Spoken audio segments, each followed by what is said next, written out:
Anda sedang mendengarkan suara profetis dari para nabi, hambanya John Patrice Vanggidai, Penatua Jemaat Future Life Community Kupang. Dengarkanlah dan lakukanlah perintah Tuhan melalui para nabi, maka engkau akan berhasil. Selamat mendengarkan. Umat Tuhan, Water in Generation. Bilang di kiri kanan, Water in Generation. Artinya apa? Memuridkan dan mewariskan kepada generasi. Kalau kita semakin memperluas generasi kita, mengembang ke kiri, ke kanan, ke muka, ke belakang, ke utara, timur, dan selatan, maka satu-satunya cara untuk kita bisa mewariskan kepada generasi, wider generation, generasi yang semakin luas, maka kita harus memuridkan dan mewariskan sesuatu kepada generasi. Yesus sendiri berkata dari Matius pasal yang ke-28 ayat 19 dan 20 berkata, karena itu pergilah dan jadikanlah berapa banyak bangsa? Semua bangsa, termasuk Indonesia? Yes. Karena itu pergilah jadikan semua bangsa, apa saudara? Muridku, dan baptislah mereka dalam nama Bapa dan Anak dan Roh Kudus. Lalu apa yang terjadi? Inilah prosesnya, pemuridan. Dan ajarilah mereka melakukan segala sesuatu yang telah kuperintahkan kepadamu. Dan ketahuilah, aku menyertai kamu senantiasa. Sampai berapa lama? Sampai akhir zaman. Umat Tuhan, warisan antar generasi atau kita sebut generational legacy. Warisan antar generasi ini dimulai dengan amanat agung, bukan hanya memenangkan jiwa, tapi membangun murid yang akan membangun murid berikutnya. Membangun anak-anak, membangun remaja dan pemuda, mempersiapkan pemimpin-pemimpin masa depan. Karena itu kita sangat strict, kita meminta kerjasama orang tua dan pemimpin komsel, mari arahkan orang tua kita, capek-capek sedikitlah, korban-korban waktu sedikitlah, tapi kita menempatkan anak-anak kita pada posisi komunitas mereka, agar mereka bisa bertumbuh dan mereka mendapatkan kesempatan untuk memuridkan. Itu sangat penting. Saudaraku yang kasih, kalau pohon masih seperti toge, saudara tiup saja tercabut. Tapi kalau pohon yang sudah 5-6 tahun, saudara yang kasih, Anda membutuhkan kekuatan super untuk mencabut pohon itu. Demikianlah saudara yang kasih, kalau karakter buruk sudah menjadi kebiasaan, menjadi kuat, maka kita membutuhkan pengacara, kita membutuhkan polisi, tentara, hakim dan jaksa untuk merubah anak kita. Percayalah. Karena itu saudara-saudara, sekarang kita mulai mempersiapkan mereka dengan memberikan kepada mereka porsi yang sesuai dengan kebutuhan mereka. Saya bilang kepada anak-anak saya, kalian jangan malas mengantarkan anak-anakmu, melatih mereka, mendidik mereka. Bukan hanya untuk mendapat piala saja, tapi juga membuat mereka menjadi penerus generasi ini. Muridkan mereka. Generasi VLC tidak akan hilang di tengah zaman, tetapi akan menjadi generasi pembawa kebenaran rohani. Water in Generation. Yang percaya katakan, Water in Generation artinya memuridkan dan mewariskan kepada generasi. Matius 28, 19, 20, karena itu pergilah jadikan semua bangsa, termasuk anak-anak kita, termasuk anak Kega, termasuk anak Yes, termasuk isi rumah kita, termasuk orang-orang di lingkungan kita, di komunitas percaya kita. Amanat agung bukan hanya tentang menambah jumlah orang percaya, tetapi mewariskan iman kepada generasi berikutnya. Bukan menambah jumlah, tapi mewariskan iman kepada generasi berikutnya. Ini yang sangat signifikan atau sangat penting, vital di sini. Gereja yang semakin wadah bukan hanya bertumbuh hari ini, tapi memastikan generasi berikutnya tetap mengasihi dan melayani Kristus. Salah satu cara melayani Kristus adalah memasukkan atau memenangkan dunia di mana mereka ditempatkan Tuhan, dalam dunia sosial, dunia politik, dunia pendidikan, bisnis, ekonomi, dalam dunia pemerintahan, dalam dunia sport dan entertainment, dalam media atau multimedia atau sosial media. Kalau gereja tidak pergi ke dunia, maka dunia yang akan datang ke dalam gereja, mengobrak-abrik gereja, merubah kebenaran dengan asumsi, Mereka berasumsi bahwa Yesus Tuhan, beranggapan bahwa Yesus Tuhan, tapi mereka juga bisa menjadikan Mesias sebagai Tuhan mereka. Kan itu asumsi. Kalau gereja tidak pergi ke dunia, dunia akan datang ke dalam gereja dan merombak tatanan kepercayaan kita dengan merubah kebenaran menjadi tanggapan seseorang tertentu, tanggapan bebas, dan itu akan merusak karakter kita, dan nilai-nilai moral kebenaran akan diganti dengan moral-moral yang merusak dan menghancurkan. Laki-laki bisa menikah dengan laki-laki, perempuan dengan perempuan. Itu tidak ada yang mustahil kalau kita tidak memuridkan, pasti terjadi. Tapi kalau kita memuridkan mereka, mereka akan menjadi generasi yang tangguh, generasi yang solid, generasi yang kuat. Karena itu memuridkan adalah amanat, bukan pilihan. Bilang di kiri kanan seperti itu. Memuridkan adalah amanat, bukan pilihan. Come on. Apa saya katakan saudara? Memuridkan adalah amanat, bukan pilihan. Every believer is a disciple maker. Setiap orang percaya adalah pembuat murid. Katakan, saya pembuat murid. Come on, pukul dada saudara, saya pembuat murid. Nah, itu yang menjadi bangga saudara kekasih. 2 Timotius 2 ayat 2 dikatakan, apa yang telah engkau dengar, percayakanlah kepada orang-orang yang dapat dipercayai. Oh, juga yang cakap mengajar orang lain. Jadi setiap orang percaya dipanggil bukan hanya menjadi murid, tapi juga memuridkan. Apalagi dia jadi anggota jemaat biasa yang liar, yang tidak pernah bersekutu, tidak pernah ambil bagian dalam persekutuan, tapi rajin perjamuan kudus bulan sekali. Jemaat yang liar, apalagi. Itulah sebabnya saudara generasi, iman yang sejati selalu diteruskan kepada orang lain. Gereja yang sehat menghasilkan murid, bukan jemaat. Itulah sebabnya kenapa kita ngotot dari tempat ini memuridkan. Karena itulah gereja. Gereja yang benar aja gereja yang memuridkan. Katakan sama-sama ya, 2, 3. Pakai gulintang sedikit. Gereja yang benar, gereja yang memuridkan. Come on. Bukan gereja yang punya beton tinggi. Bukan. Bukan bangunan. Iman yang berhenti pada kita akan berakhir bersama kita. Iman yang dimuridkan akan hidup sampai generasi berikutnya. Ingat, uang bisa ditransfer tapi bisa ditilep. Iman tidak bisa ditilep. Amen.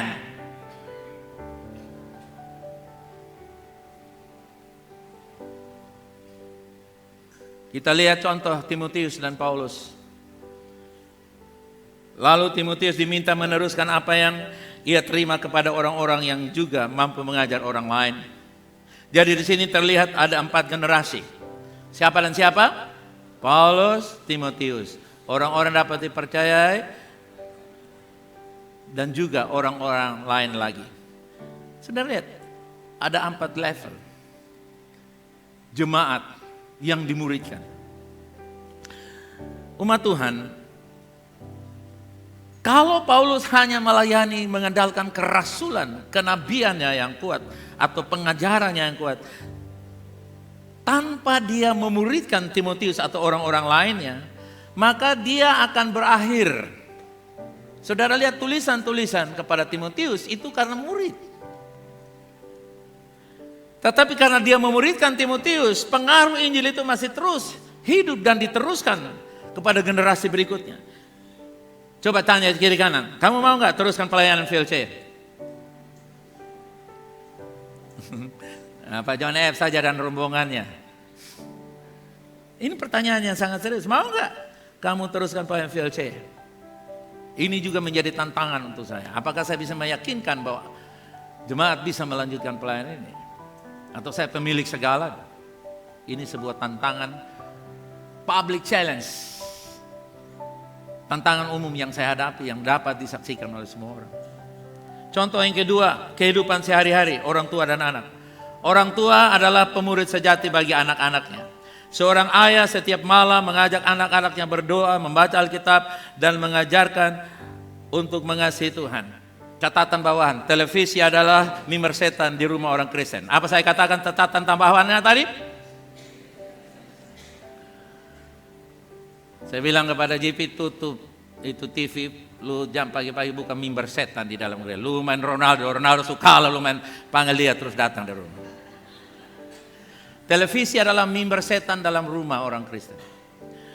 Saya sementara makan, Jose dan Alika, mereka lagi makan-makan, lalu mereka nonton film kartun, lalu di film kartun itu papanya mau pergi, suruh kakak dan adik kakak menjaga adiknya dan ada temannya di situ. Lalu bapaknya bilang, oke, kamu jaga adikmu ya, perhatikan dia. Lalu bapak dan mamanya pergi, tinggal kakaknya sama temannya sama adiknya. Lalu temannya bilang begini, kalau dia melawan kasih minum bensin saja. Anda bisa bayangkan? Dan kejadian minum bensin itu kejadian tahun 70-an di depan mata kita. Orang Tionghoa paling kaya, Om Cibi, Tante Yaya Tupa punya suami. Terkaya tahun 70-an, dia punya BMW, mungkin 30 BMW. Itu di samping gereja Katolik yang sudah beli. Anaknya nama Ren minum bensin, itu tahun 70-an. Orang bisa minum bensin, apalagi 2026, lalu nonton di multimedia, di televisi, gaya bebas. Saya sangat strict. Memang seorang opa keras kepada cucunya, kadang-kadang saya bilang, Elvi tolong lu atasi ini anak, namanya sama tapi tolong lu atasi sama dia. Saudara, tidak mudah, tidak gampang. Seorang ayah mungkin suatu hari dipanggil oleh Tuhan, tetapi iman yang dia wariskan kepada hidup keturunannya melalui anak-anak dan cucu-cucunya itu akan dilanjutkan. Katakan amin. Jadi ketika anak-anak itu menjadi dewasa, mereka mulai melakukan apa yang sama dengan keluarga mereka lakukan. Nah, seorang ayah punya peran yang sangat penting. Jangan ayah main telepon terus, ibu main telepon terus. Sampai maminya main telepon, tanya, nak kalau kamu besar mau jadi apa nak? Anaknya bilang, saya mau membuat sebuah perusahaan yang khusus memusnahkan semua HP. Loh, nak kenapa kamu memusnahkan HP? Supaya mama punya HP juga saya musnahkan. Saudara tidak tangkap juga, saudara. Sampai anak komplain, sampai dia mau bikin perusahaan untuk bubarkan HP, supaya mamanya punya perhatian khusus dengan mereka. Umat Tuhan, kenapa pentingnya pemuritan? Harta bisa habis dalam satu generasi. Ada yang bisa katakan amin? Tetapi iman yang dimuridkan dapat terus hidup dalam generasi berikut.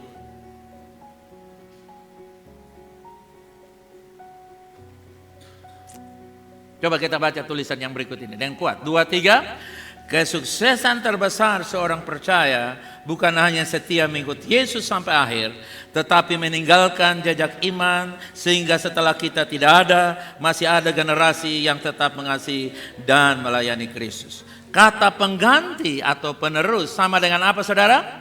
Successor.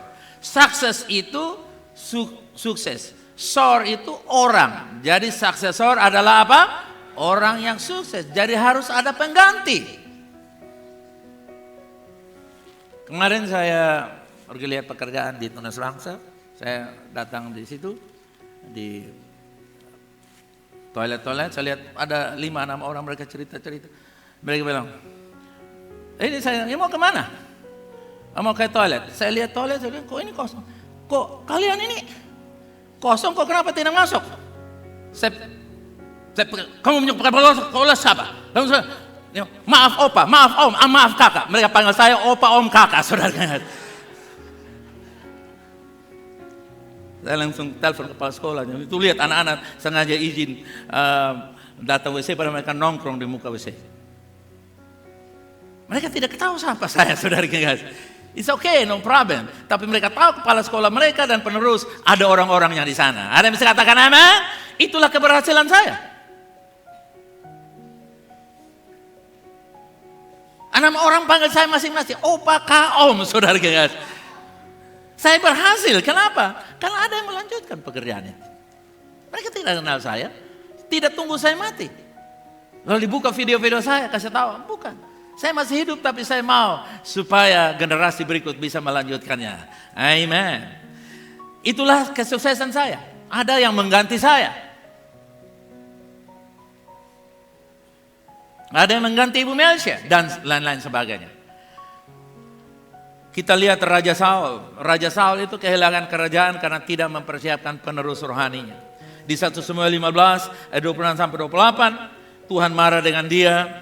Tuhan katakan, aku telah menolak engkau sebagai raja. Kemudian Samuel berkata, Tuhan telah mengoyakkan daripada jabatan raja atas Israel pada hari ini dan telah memberikan kepadanya kepada orang lain yang lebih baik daripada kami. Sudah lihat?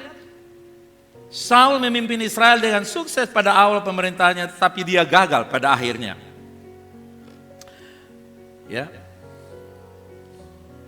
Dia memimpin dengan luar biasa, tetapi dia keluar dari kehendak Tuhan.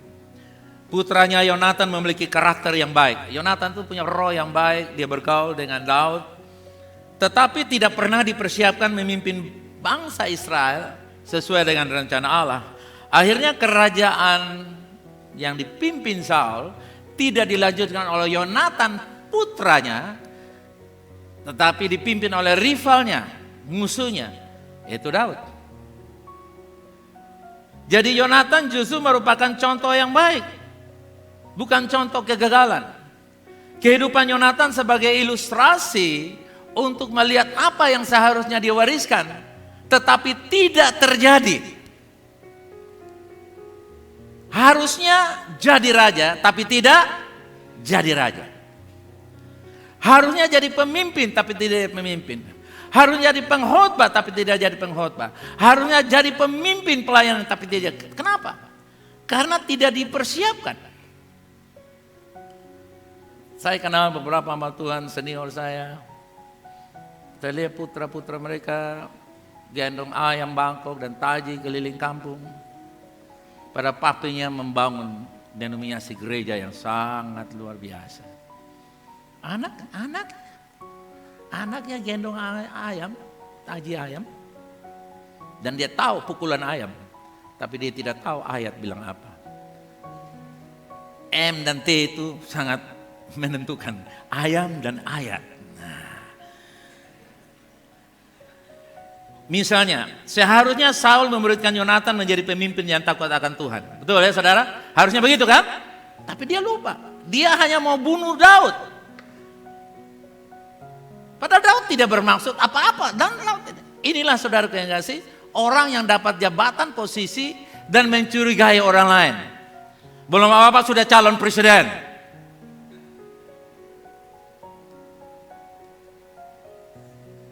Belum tentu. Dan lain-lain sebagainya. Saya ambil presiden karena dia yang paling tertinggi, jabatan tertinggi, orang nomor 1 di Indonesia. Atau di negara mana. Saudara lihat di Amsal 22 bilang apa? 23, didiklah orang muda menurut jalan yang patut baginya, maka pada masa tuanya pun ia tidak akan menyimpang daripada jalan itu. Kenapa di Yesaya selalu pakai kata-kata yang sesuai dengan bahasa mereka? Karena kalau saya lurus-lurus, itu mereka tidak tangkap. Ya, mereka punya bahasa-bahasa sendiri. Mereka punya short word, punya kalimat-kalimat singkat yang saya sendiri tidak pernah tahu. Dan kalau kita ngomong dengan mereka, kalau mereka balas kita bilang anak kurang ajar. Padahal kita yang tidak mengerti prinsip mereka.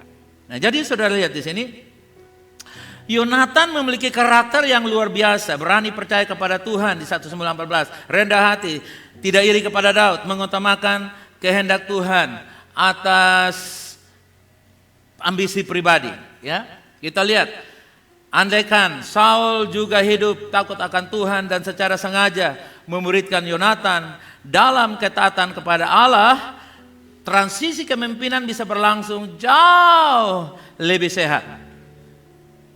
Karena itu jangan wariskan jabatan, tapi wariskan hati yang takut akan Tuhan. Itu penting, saudara. Di bangsa ini ada pandangan, stigma bahwa bangsa ini adalah bangsa yang diperintah dengan kekuasaan. Bukan lagi bangsa yang dipimpin oleh hukum. Karena siapa yang berkuasa, dia merubah hukum. Tentara yang aktif dijadikan menteri tanpa pensiun, dirubah hukumnya. Orang menjerit, orang berteriak, orang semua. Pokoknya Indonesia bukan negara hukum, negara kekuasaan. Katanya begitu. Siapa naik dia bikin seenak-enaknya saja. Yang penting idenya dia capek. Entah orang mau mabok, mau mati, mau hidup, mau susah di bawah. Yang penting saya pidato dan orang kasih tepuk tangan. Saudara yang kasih, ini semua akan membawa kerugian-kerugian besar bagi generasi berikut. Jangan hanya mewariskan jabatan, tapi wariskan hati yang takut. Ini yang sangat penting. Jadi seharusnya Yonatan dimuridkan. Yang kedua, seharusnya Saul mengajarkan bahwa kerajaan Allah lebih penting daripada kerajaan pribadi. Tapi saudara lihat, dia melindungi kerajaan Israel seperti maunya sendiri. Makanya dia rubah. Apa yang dia harus lakukan oleh Nabi, dia lakukan. Akibatnya dia mengambil sabotase pekerjaan Nabi. Atau dia kudeta Nabi. Dia udah jadi raja, mau jadi Nabi lagi. Akibatnya Tuhan menolak dia. Kenapa? Karena dia tidak mempersiapkan, tidak melihat ini sebagai kepercayaan dari Tuhan. Tapi ini adalah kekuatan pribadinya untuk mendapatkan posisi. Nah saudara yang kasih, sebagai keluarga, sebagai orang tua, sebagai pemimpin, siapapun kita dalam gereja, dalam keluarga kita. Ingat saudara yang kasih, cerita tentang Saul ini, oh seolah-olah saya ini pemimpin di dalam rumah tangga. Jadi saya bilang anak jadi tentara, jadi dokter, jadi guru. Lu jangan melawan papa dan mama itu punya suara dunia, suara Tuhan di dunia. Belum tentu. Bapak tidak bertobat, bapak main judi, bapak percaya setan-setan. Tidak semua orang tua itu berhikmat. Karena orang bodoh pun akan jadi tua. Tidak ada yang bilang amin. Tidak ada yang bilang amin ya. Amin. Ya. Orang bodoh pun jadi tua. Jadi tidak semua orang tua berhikmat. Jangan bedanya orang tua tapi cekem, mabok, main judi, percaya setan-setan. Berdoa, mari kita tunduk kelapa di dalam doa. Doa susah lah, saudara. Saudara lihat, ini semua akan ini adalah pengaruh dari mana kita berpikir saya ini punya otoritas. Pokoknya saya omong dengar sudah. No. Anda nanti seperti Saul. Tidak berhasil memimpin keluargamu. Anak memang punya pekerjaan, tapi tidak cinta Tuhan. Untuk apa kalau tidak punya cinta Tuhan? Kasihan banget. Orang Jakarta bilang. Saudara pikir kekayaan bisa dalam waktu singkat mereka akan berubah. Tapi iman kepada Yesus akan merubah air mata menjadi mata air. Coba kita lihat Filipi 2:3-4. Dengan tidak mencari kepentingan diri sendiri, puji-pujian yang sia-sia. Sebaliknya hendaklah dengan rendah hati seorang menganggap yang lain lebih utama daripada dirinya sendiri. Dan janganlah tiap-tiap orang hanya mementingkan kepentingannya sendiri. Tetapi apa? Ini mendidik anak saudara. Saya selalu memberikan contoh-contoh kepada saudara. Saya bilang, JP lu panggil Jeffrey itu harus Bu Jeffrey. Dia enak lah ya. Iya, lu 12 tahun, dia tuh 24 tahun. Dia bilang, Bu Jeffrey, harus jelas bunya itu. Jeffrey tambah aja bilang, jam panggil beta U, panggil beta K. Jeffrey bilang, lu bilang apa? Tapi lambat laun saudara kasih dia. JPP bagi Bu Jeffrey kasih makan dong, dia bagi. Mari makan sudah. Tapi kan sudah mulai. Itu mendidik. Saudara tertawa tapi itu mendidik. Itu pikul nama saya bahaya di situ kalau saya tidak hati-hati. Iya. Saya mendidik. Contoh, jangan hanya kepentingan diri sendiri. Telepon mana? Jeffrey minta duluan. Baru JP omong.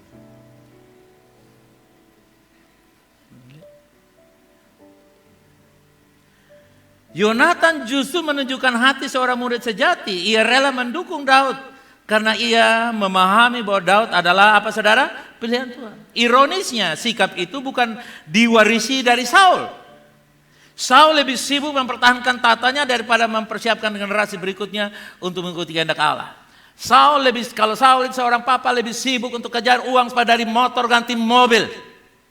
Dari mobil bekas menjadi mobil asli harga baru dari dealer.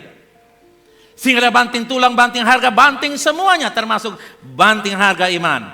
Yang penting kaya, yang penting sukses, yang penting ada rumah, yang penting ada motor, ada mobil, ada ini dan itu. Gengsi tabal waktu kumpul keluarga, waktu arisan. Sehingga anak-anak tidak diperhatikan. Pemimpin sejati tidak membangun kerajaan untuk dirinya sendiri, tapi mempersiapkan orang lain untuk meneruskan pekerjaan Tuhan. Warisan terbesar bukanlah membuat anak-anak itu mewarisi posisi kita, tapi membuat mereka mencintai Tuhan dalam hidup mereka sehari-hari. Katakan amin. Ketika generasi berikutnya lebih mengasihi Kristus daripada generasi sekarang, Anda akan melihat itu akan menghasilkan pemuridan yang sejati. Kenapa? Karena mereka mengasihi Tuhan di zaman yang edan ini. Keberhasilan memimpin hari ini tidak menjamin keberlangsungan pekerjaan Tuhan di esok hari. Saya mengenal beberapa teman-teman hamba Tuhan, kadang-kadang saya menangis. Tanpa pemuridan dan generasi kepemimpinan akan berhenti pada satu generasi. Kadang-kadang saya datang satu kebaktian, saya tanya, anak sulung di mana sekarang? Di om pelan-pelan. Anak sulung LK. Ridwan Kamil anak sulungnya. Kalau dia pemimpin gereja karismatik. Anak sulungnya datang waktu dia meninggal, habis itu sudah nggak ada lagi. Padahal anak sulungnya dibesarkan dari uang gereja. Kenapa? Karena tidak memuridkan. Sibuk membangkitkan orang mati. Sibuk membimbing orang lain.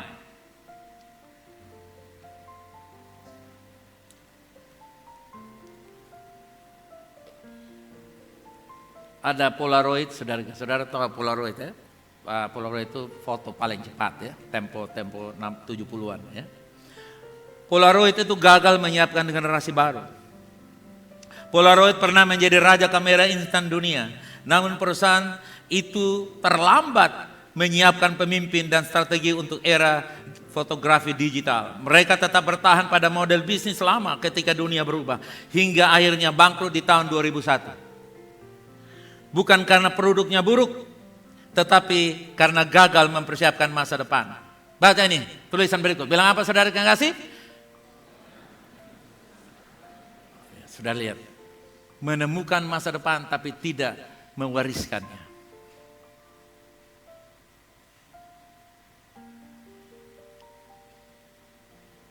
Saya jalan dengan cucu-cucu saya. Beli ini, beli.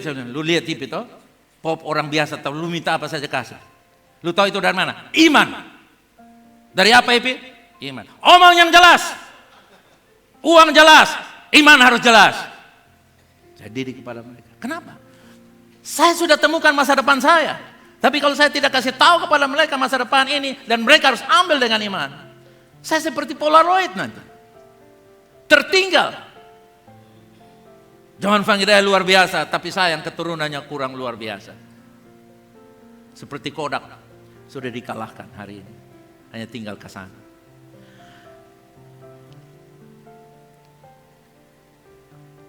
Penerus 4 legasi harusnya menjadi prioritas 2026, 2034 dan seterusnya. Sekali lagi saya baca. Penerus 4 legasi VLC. Apa 4 legasinya? Kupang Wise, Kupang Prosper, Kupang Healthy, Kupang Go. Harus menjadi prioritas 2026, 2034 dan seterusnya. Kalau Tuhan belum datang masa-masa itu. Kita akan lanjut. Kenapa? Kalau tidak, kita tidak memberikan kepada mereka masa depan. Padahal mereka sudah nikmati masa depan. Masa depan cucu saya, dia nikmati dari saya hari ini. Tapi masa depan dia harus mempersiapkan lagi. Hari ini dia menikmati masa depan saya. Ini sangat penting. Sebagai gereja pun demikian. Dan saya bersyukur pagi hari ini ada Kirna, ada GP main musik, satu main gitar, satu main keyboard. Walaupun saya antar datang, dia bilang, minggu depan masih begini lagi kok. Saya bilang, Fani lu tolong ambilkan dia. Fani lu dia datang main sendiri. Lu pelan-pelan itu John F itu pelan-pelan. Tapi ya, walaupun melawan, tapi kita bilang, ada satu bilang iya baik padahal tidak datang. Ada satu melawan tapi datang. Sudah lihat. Kita mesti kasih tahu kepada mereka. Oke. Kenapa? Karena mereka sudah terlanjur lahir di semua enak habis. Lahir TK, dari TK, Nana mau pergi Bali, langsung dari TK langsung bawa ke airport, pasir di Bali, pakaian nanti beli di sana. Keenakan mereka. Akibatnya kalau kita tidak waspada, mereka nikmati masa depan kita yang hari ini. Tapi kemudian mereka jadi gambling. Karena itu saudara perhatikan. Perusahaan ini tidak berani mengubah budaya dan menyiapkan generasi kepemimpinan yang siap beralih ke era digital. Kita mesti kasih tahu kepada mereka. Bilang, kasih aturan-aturan kepada mereka. Siapkan dengan masa depan yang baik. Pada tahun 75 Kodak itu sudah terkenal. 1900 sangat terkenal. Tapi dia hilang. Akibatnya Kodak kehilangan posisi dominannya Dan akhirnya dia mengajukan kebangkrutan tahun 2012. Tidak cukup memiliki visi, harus ada regenerasi pemimpin yang berani menjalankan visi itu. Gereja VLC tidak boleh hanya membangun mimbar yang kuat, tapi juga membangun generasi yang kuat. Ada yang setuju bisa katakan amin? Ini penting. Kesuksesan pelayanan bukan diukur dari seberapa besar gereja hari ini, tetapi dari apakah generasi tetap berdampak ketika para pemimpin hari ini sudah tidak ada. Dan saya tidak perlu tunggu mati. Kayak kadang-kadang jalan ke Tunas Bangsa, Ibu Fani datang, lu hati-hati lu, karena saya bilang terima kasih Tuhan. Saya dengar ada obrolan punya, tapi juga kadang-kadang saudara ada obrolan yang kurang enak. Banyak-banyak terlalu. Nah, tapi nggak apa-apa, biarlah saya boleh melihat generasi. Bukan saya mati baru saya hanya yang penting sudah selesai, tapi saya mau hidup. Hari ini saudara mesti lihat itu baik-baik. Tuhan tidak memanggil VLC hanya membangun pelayanan yang besar, tetapi membangun warisan iman yang tetap hidup. Ada yang bisa katakan amin? Biarlah orang-orang yang ada dalam komsel kita, setiap keluarga, setiap pemimpin, lahir generasi yang akan mengasihi Kristus lebih daripada generasi sebelumnya. Yang setuju katakan amin. Sebab gereja yang gagal memuridkan akan kehilangan masa depan. Tapi gereja yang memuridkan akan meninggalkan warisan sampai kepada anak cucu dan bangsa-bangsa. Yang setuju katakan, yang tahu katakan. Jangan sampai, itu anak persis kayak di Pembai. Di Pembai itu datang gereja liar-liar. Sama persis sudah. Dia persis, di Pembai itu sama pernah minum teh. Ada terus, kalau pesta di gereja di Pembai itu sama pernah datang. Tapi kalau gereja datang, cocok kayak di Pembai. Saya tidak mau kayak begitu. Saya mau tuh, ini John Fangidai pun cucu, ini Oktobuli pun cucu, ini Willa pun cucu.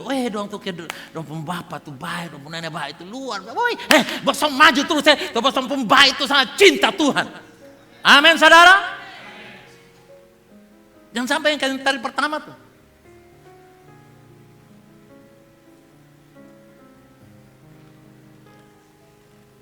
Saudaraku yang kekasih, akibat konflik kepentingan dan kepemimpinan saat ini bisa membunuh calon pemimpin generasi berikut. Gosip di belakang-belakang. John Fangidai begini, Mesiana begini. Akibatnya anak-anak patah hati, jengkel marah. Mereka bersumpah, apapun terjadi saya tidak akan mau jadi pemimpin di VLC. Dan akibatnya anak-anak saya mulai pegang roh, pegang peran. Anak-anak kepemimpinan yang menjauh. Kenapa? Karena apa yang orang tua ngomong itu tidak boleh dilepaskan di anak-anak dengar. Karena itu urusan bapak dan mama bertengkar soal uang, soal ini, lalu anak dengar. Anak bilang, aduh gara-gara beta bapak dan mama berkelahi. Lalu dia bunuh diri. Berapa banyak gereja pecah. Dan GBI sangat terkenal dengan gereja pecah. Saya ngomong sendiri. Ada satu teman dekat saya, kemarin kita masih makan sama-sama lagi. Dia pun gereja pecah 6 kakak, 6. Karena semua dengar suara Tuhan. Setujukah Anda kalau tangan dengar suara Tuhan, tangan jalan sendiri? Setujukah Anda kaki dengar suara, kaki lalu kaki jalan sendiri? Akibatnya apa? Gereja 6 tapi lumpuh semuanya. Tidak berfungsi. Kenapa? Karena terpisah dari pengurapan yang seharusnya ada di situ. Hanya karena soal gengsi, jengkel dan marah, tidak ada posisi untuk berkhotbah memimpin. Akibatnya timbul iri hati dan gosip. Akibatnya gereja tidak kuat. Ada yang paling ironi saudara yang kasih.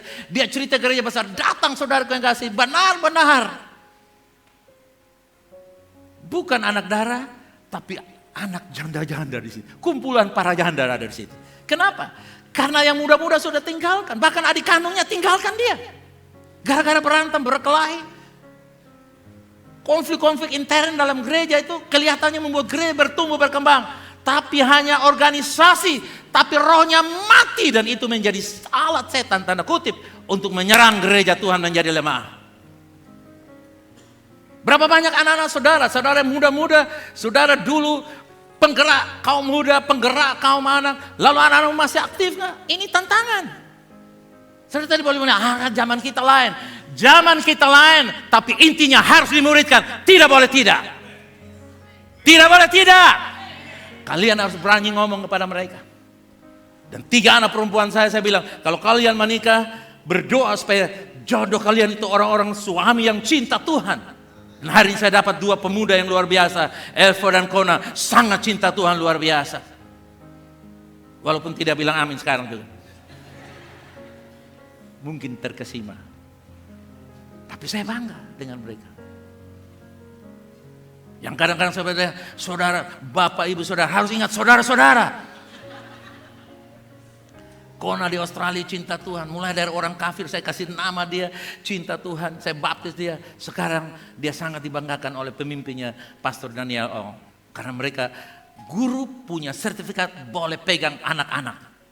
Dan mereka guru akhirnya mereka dihormati. Karena mereka Australia pelayanan anak harus sertifikat anak.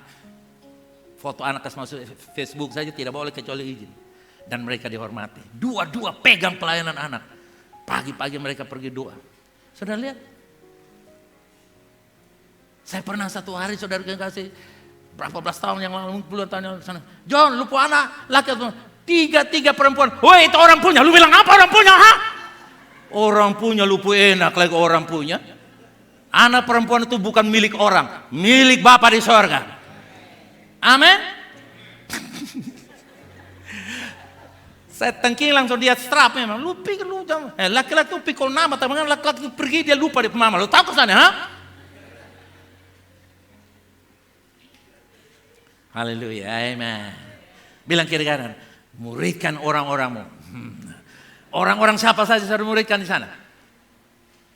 Supaya jangan sampai kita kehilangan. Kalau tidak ada anak, ambil anak rohani. Kalau tidak muridkan, saudara akan kehilangan generasi berikut. Namamu nanti tidak lagi disebut. Karena yang memuridkanlah yang namanya tinggal tetap. Jadi saudara yang kasih, generasi penerus kehilangan kesempatan untuk bertumbuh kalau kita tidak memuridkan mereka. Kita tidak dorong mereka, mereka nanti tidak bertumbuh. Kenapa? Karena mereka hanya mama terus, anak mami terus, anak mami terus, anak mami. Saudara tahu, anak yang bungsu itu biasanya lebih hebat dari kakak-kakaknya. Dari mana saya tahu? Lihat Yusuf, lihat Benyamin.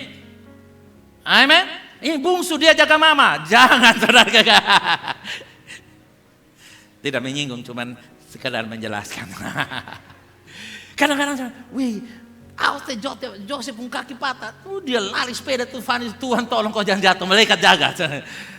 Sudah lihat, kadang-kadang saudara kakak, saya pikir anak saya Ruth yang jaga rumah, padahal justru dia merantau paling jauh. Kaki tangannya hidup-hidup, saudara.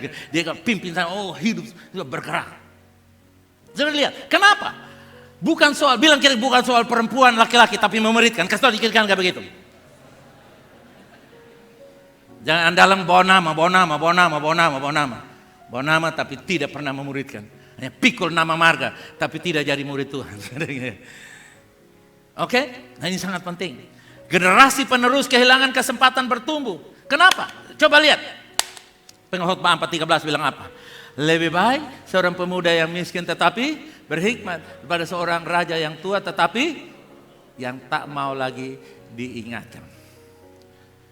Jadi kalau sudah terlanjur tua, kasih ingat susah, saudara ingat. Lu omong beta, kan sudah tua. Makanya orang kalau di usia 40 tahun ke atas, berapa tahun ke atas? Itu kalau memenangkan dia harus injili 750.000 orang satu. Jadi kalau saudara menangkan seperti Om Ais begini, saudara kasih, saya sudah kalahkan 750 orang lebih. Baru saya bisa bawa Om Ais datang duduk di muka, bertapa tiap hari Minggu, tulis firman Allah. Kasih tepuk tangan, kok apa begitu anak-anak. Semakin tua semakin banyak orang yang saudara kalahkan. Makanya menangkan mereka dari sekarang. Umur 14 masih ke bawah itu bagus. 5-6 tahun masih bagus. Jangan sampai mereka sudah SMA. Apalagi ini bepo anak dia omong dengar, belum tentu. Besok-besok anak pakai pengacara untuk membuat anakmu bisa dengar kamu omong. Karena dia takut masuk penjara. Saudara lihat, lebih baik seorang muda yang miskin tetapi saudara? Berhikmat. Saya bilang bukan pakai sepatu tuh jangan kasih sepatu masih tanya ini asli kosannya. Yang bisa pakai asli sepatu bola tuh Maradona almarhum atau Cristiano Ledo atau siapa tuh? Wah, sengaja bikin bosong ketawa saya. Messi itu yang bisa pakai sepatu asli. Jeep itu tidak bisa, Jeep itu pakai big boss saja. Kasih barang.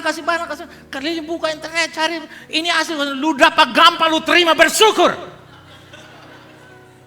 Kadang-kadang anak-anak kita, ada sekolah-sekolah tuh gengsi saudara. Dan orang tua juga termakan. Ketemu sekolah sana tuh full AC, anak-anak punya HP tuh yang apa 16 tuh, apa yang 16 tadi? iPhone 16, 17, 18. Kayak motor, tidak pakai motor di sana. Mobil-mobil pun tidak pakai roda 4. Yang treknya itu panjang-panjang. Antar dia pakai itu kontainer. Saking kayanya. Akibatnya apa? Anak-anak termanja untuk menikmati kekayaan orang tua. Beta bilang, Jeep, lu senang nih. Lu jangan anggap ente itu Jeffrey. Besok-besok dia jadi bos-bos, lu minta kerja dan dia, lu malu.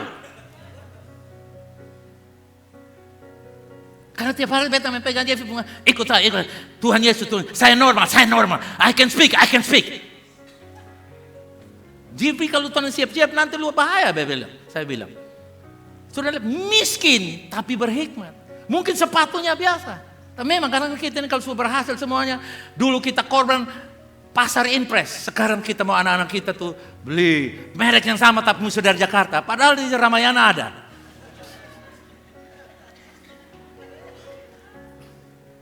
Tanya Jeffrey, lu cari kasih bapak di Paris. Saya tadi malam beli baju di Paris. Saudara Jeffrey yang pergi. Lu cari jam 10 malam. Ada baju kok, ada. Bapak, ada baju bola di sana. Mari ketemu. Saya tidak pakai baju bola sekarang. Nanti saja. Baru kasih.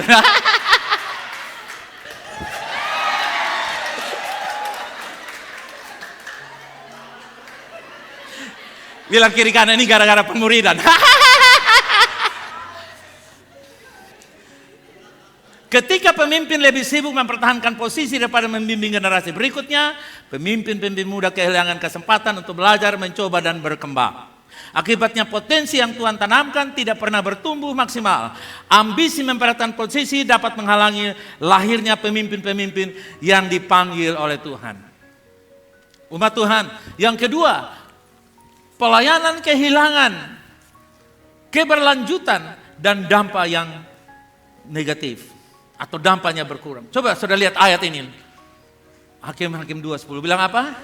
Bangkitlah sesudah mereka suatu angkatan atau generasi turunan yang tidak mengenal. Itu Korea sudah terjadi. Papa mama mereka pendoa tapi anak-anak mereka ateis semuanya. Kenapa? Karena kakak mereka sudah kaya. Papanya mama mereka berdoa dan mereka punya perusahaan kaya dan anak-anak terima warisan. Dan akibatnya gereja Korea itu yang aset 70-80 tahun usia. Anak muda sudah hilang, gak ada lagi. Tapi kalau bunuh diri itu mereka antri. Sampai polisi pegang pintu untuk usir mereka. Gara-gara mau bunuh diri karena stres. Karena rumah kecil harga 4 miliar. Susah mendapatkannya. Jika tidak ada generasi yang sehat, pelayanan menjadi bergantung pada satu orang atau satu generasi. Ketika mereka tidak lagi memimpin, pelayanan bisa lemah, kehilangan arah atau bahkan berhenti karena tidak ada penerus yang telah dilengkapi. Pelayanan yang tidak mempersiapkan penerus mungkin terlihat kuat hari ini, tapi rapuh untuk masa depan. Budaya kerajaan Allah bukanlah saling bersaing, tapi juga bukan mempertahankan pengaruh, melainkan apa saudara? Yaitu membangun agar semakin banyak pemimpin. Haleluya. Saudara jangan terlambat. Saya pernah menghadiri satu penyerahan tugas pelayanan dari satu pendeta senior kepada jemaatnya. Anaknya baru ditelepon dari satu negeri, pulang. Anaknya datang, sombong segala macam, ditabiskan jadi pendeta. Kalau anaknya itu SBY panggil saya tuh mau jadi menteri olahraga. SBY panggil dia. Oh mau dalam gereja ini, gereja sini. SBY panggil saya dalam hati sombong minta ampun. Masa SBY panggil lulusan PI? Papanya bangun gereja, dia datang tutup semuanya.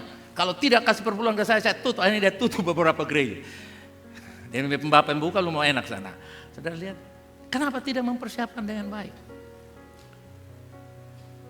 Ini contoh hidup yang ada hari ini. Akibatnya apa? Kebenaran rohani yang sejati tidak berhenti pada satu generasi, tapi kebenaran rohani terus menyala ketika generasi memuridkan generasi berikutnya. Haleluya. Bilang di kiri kanan, apimu terus menyala. Saudaraku yang kasih dengar, pekerjaan yang besar di dalam jemaat ini tidak bisa dilakukan oleh saya sendiri dan keturunan saya, oleh beberapa orang jemaat. Semua harus menjadi pelaksana daripada visi dan misi jemaat ini. Katakan amin. Saudara harus sharing kepada anak-anakmu. Kalau ada kekurangan sana sini, itu tidak boleh dipakai. Tapi itu didiskusikan dengan pemimpin yang bersangkutan. Agar kita mengobati, merestorasikan, memulihkan kembali. Agar anak-anak kita, mereka bisa mendapatkan gambaran yang benar. Sehingga mereka tidak lari meninggalkan generasi pelayanan ini. Dan nanti kita tidak lagi disebutkan, oh keturunan dia, dulu papanya hebat pimpin pujian, papanya punya penggambaran yang tinggi, papanya punya kerasulan yang tinggi, papanya punya kenabian yang tinggi, papanya pendoa, papanya pemberi, papanya itu singer yang luar biasa, WL yang luar biasa, papanya itu penggerak, ketua panitia, ketua pembangunan, ketua ini dan itu. Tapi sayang, keturunannya penjudi, pemabuk, perusak, datang di gereja itu kalau hari Natal ataupun hari Paskah. Mereka liar dari gereja, mereka bukan orang supporter, padahal dulu papa dan mamanya cinta Tuhan. Gara-gara apa? Karena papanya pikir masing-masing jalan sendiri. No, memuridkan ala jalan orang tua yang diikuti oleh anak-anaknya. Katakan amin. Sekarang saya tidak bisa banyak hal. Saya mau bikin apa Tunas Bang, saya tanya, Fani setuju? Dia bilang, saya tidak setuju. Oke, saya ikut kamu. Kenapa? Karena mereka yang tahu apa di sana. Saya mungkin bisa membangun, tapi saya tidak tahu apa yang terjadi dengan pelayanan yang sebesar itu. Masih ada pelayanan-pelayanan lain yang saya tidak pernah tahu. Saudaralah yang melakukan ini. Karena itu VLC, jangan sampai kita kehilangan. Ketika mereka tidak lagi memimpin, pelayanan bisa lemah, kehilangan arah, bahkan berhenti karena tidak ada penerus yang diperlengkapi. Pastor Marcus sharing pada waktu dia ada di sebuah gereja Rema. Rema adalah mempercayai perkataan firman Allah diucapkan, memperkatakan dan mengucapkan firman Allah. Ketika pemimpin seniornya itu meninggal, anaknya take over kepemimpinan itu, lalu anaknya mulai merubah. Ayahnya punya visi, dia rubah, dia atur semua. Lalu Pastor Margaret berdoa, Tuhan, kondisinya seperti ini. Apa sih yang Tuhan mau saya kerjakan? Tuhan bilang, Pastor Market, kamu lanjutkan apa yang ada. Akhirnya Pastor Market mulai satu pelayanan. 54 tahun baru dia mulai pelayanan Victory Life Center Perth.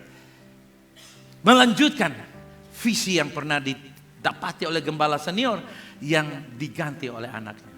Dan yang mengenaskan, anaknya memimpin tanpa sadar. Tiba-tiba anaknya dapat kanker otak. Duduk di tempat, tidak bisa bikin apa-apa. Orang lain ambil alih. Anaknya ditinggalkan. Kita tidak pernah tahu kisah itu. Apa yang akan terjadi ke depan. Tapi memuridkan adalah menyelamatkan generasi sebelumnya. Kalau saya gagal memuridkan, saya membunuh diri saya sendiri. Coba katakan bersama dengan saya. Kalau saya gagal memuridkan, saya membunuh diri saya sendiri. Karena kehidupan saya ada di generasi berikut. Kehidupan saya ada di generasi berikut yang depan saya. Haleluya. Umat Tuhan, dengar ini. Kebenaran rohani yang sejati tidak berhenti pada satu generasi. Kebenaran rohani itu akan terus menyala ketika tiap generasi memuridkan generasi berikutnya. Ini sebuah tantangan yang luar biasa. Tahun 1965 terjadi pergerakan di Soe yang luar biasa.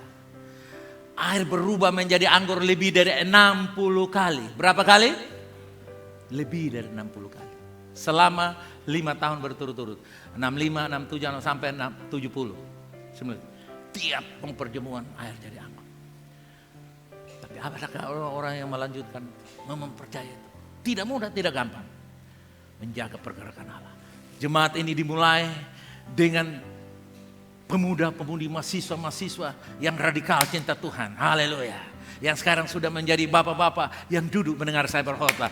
Hei bapak-bapak, pada zaman kita masih muda-muda tahun 89.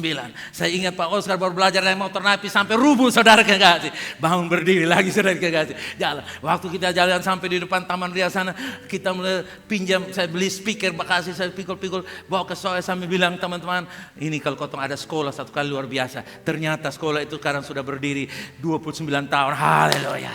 Dengar. Semua yang kita pernah impikan tidak ada satupun yang tidak tergenapi. Semuanya tergenapi.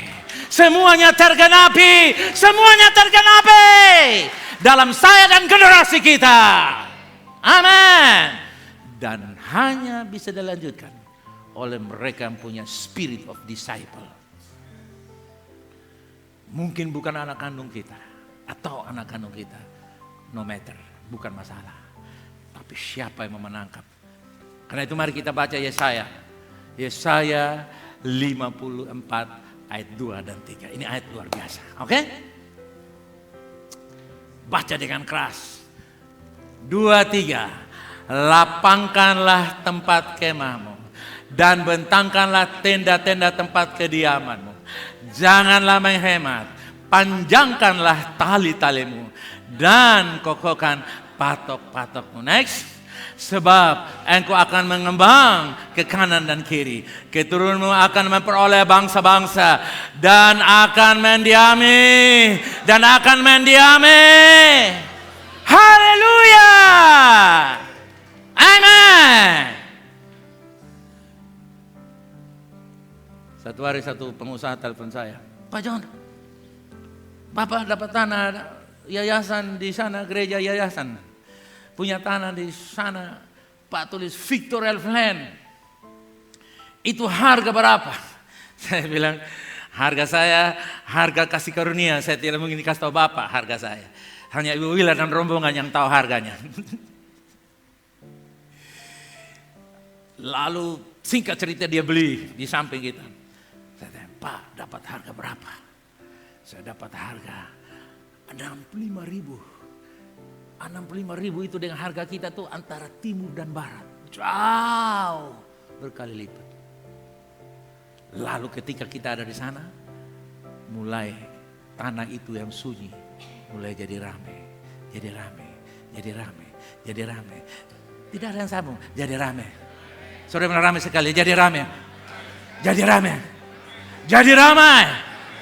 Sekarang sedang dibangun, yang sudah ada sedang dibangun 3.000 rumah lagi. Dan itu rumah-rumah itu sangat sederhana sekali, sempit, mati pun.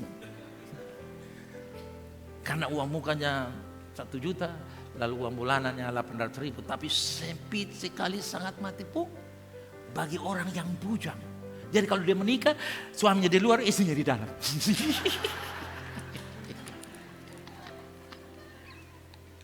Tapi itu real rumah ada sana. Sudah lihat? Saya menggenapi, bilang kiri kanan, VLC genapi ayat ini. Mendiami kota-kota, artinya apa? Kita menjadi terang bagi orang lain ikuti. Haleluya, itu contoh yang sederhana. Amen. Amen. Coba buka tangan saudara, katakan begini. Mulai hari ini saya berketetapan seperti sebelumnya dan seterusnya. Saya mau memuridkan anak-anak saya, anak-anak rohani saya, orang-orang di sekitar saya yang Tuhan percayakan kepada saya. Dalam nama Yesus, kasih pujian bagi dia. Come on! Mari kita baca bersama-sama deklarasi kita. 2, 3. Deklarasi prophetic VLC. Dengan iman katakan, kami percaya VLC bukan hanya sedang membangun gereja untuk hari ini, tapi sedang membangun generasi untuk masa depan. Amin. Dari altar ini akan lahir anak-anak remaja, pemuda, keluarga, dan pemimpin yang mengasihi Kristus, hidup dalam kebenaran, dan membawa pengaruh kerajaan Allah sampai ke kota, bangsa, dan generasi berikutnya. Dalam nama Yesus, amin, amin, amin. Haleluya, lapangkanlah tendamu.